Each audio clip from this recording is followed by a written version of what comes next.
اس video کو مکمل دیکھنے کے بعد مجھے یقین ہے کہ آپ کی زبان سے اللہ اکبر کی صدا بلند ہوگی، کیونکہ میں جس چیز کی طرف آپ کو لے جانا چاہتا ہوں وہ حیرانگی کا ایک سمندر ہے۔ آپ خود ہی مان لیں گے کہ ہم کچھ بھی نہیں، آپ خود اقرار کریں گے کہ کائنات میں ہماری کوئی اوقات نہیں، اور صرف ہماری نہیں بلکہ ہماری وہ ٹیکنالوجی بھی اس کے آگے بالکل زیرو ہے جس پر ہم فخر کرتے چلے آ رہے ہیں۔ آپ ان انجینئر سے بھی نا امید ہو جائیں گے کہ جن پر فخر کرتے چلے آ رہے ہیں، کیونکہ میں مالک کائنات کے ایک چھوٹے سے جلوے کا ذکر کرنے والا ہوں، اور امید رکھتا ہوں کہ اس ویڈیو کو دیکھنے کے بعد اس ذات کے کمالات عالیہ اور قدرت ہائے کاملہ پر ہمارا ایمان مضبوط سے مضبوط تر ہوگا۔ اس وقت زمین سے 420 کلومیٹر دور خلا میں امریکہ اور چین کے کچھ ایسے لوگ موجود ہیں جو زمین کے ارد گرد فری گھوم رہے ہیں۔ جی ہاں، آپ نے بالکل صحیح سنا، میں انٹرنیشنل اسپیس اسٹیشن یعنی ISS کی بات کر رہا ہوں۔ ہم جب بندوق سے فائرنگ کرتے ہیں تو وہ گولی ایک سیکنڈ میں زیادہ سے زیادہ 1-2 کلومیٹر ہی دور جاتی ہے، یعنی اگر بندوق بالکل سیدھی آسمان کی طرف کر کے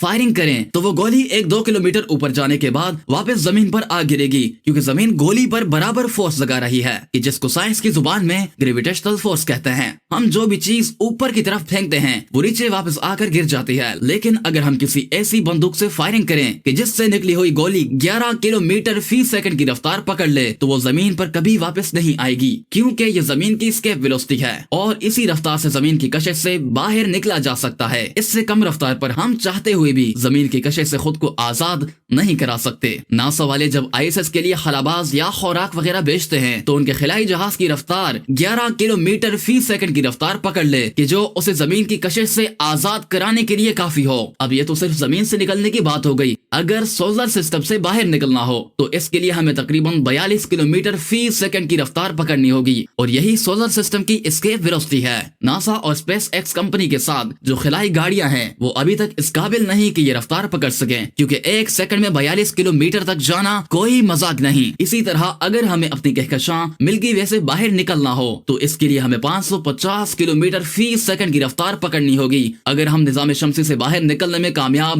ہو بھی گئے تو ملکی وے کہکشاں سے باہر نکلنا نہ صرف آج ناممکن ہے بلکہ 1000 سال بعد بھی اس کا تصور کرنا محال ہے، کیونکہ آج کل کے جدید اسپیس کرافٹس 50 کلومیٹر فی سیکنڈ کی رفتار تک بھی نہیں پہنچ پائے، یعنی ہم ملکی وے کہکشاں کے اندر بند ہیں اور رہیں گے۔ پھر ملکی وے کہکشاں لوکل گروپ کلسٹر کے اندر ہے، اور لوکل گروپ کلسٹر کو پھر ورگو سپر کلسٹر نے گھیر رکھا ہے۔ ناسا ماہرین کے مطابق پوری کائنات میں تقریباً 2000 ارب کہکشائیں موجود ہیں، اور ان 20 ارب کہکشاؤں میں ملکی وے کہکشاں کہ جس میں ہم رہتے ہیں ایک درمیانی سائز کی کہکشاں ہے۔ ملکی وے کہکشاں میں تقریباً 4 بلین ستارے موجود ہیں، جن میں سے ایک ہمارا سورج ہے۔ پوری کائنات میں جس قدر ستارے ہیں، اگر 1 سال کا بچہ بنا کچھ کھائے پیے اور سوئے کائنات میں موجود ستارے گننا شروع کر دے تو یہی بچہ گنتے گنتے 60 سال کی عمر تک پہنچ جائے گا، لیکن کائنات میں پائے جانے والے تمام ستاروں کو نہیں گن سکے گا، کیونکہ کائنات میں موجود ستاروں کی تعداد زمین پر موجود ریت کے ذرات سے بھی زیادہ ہے۔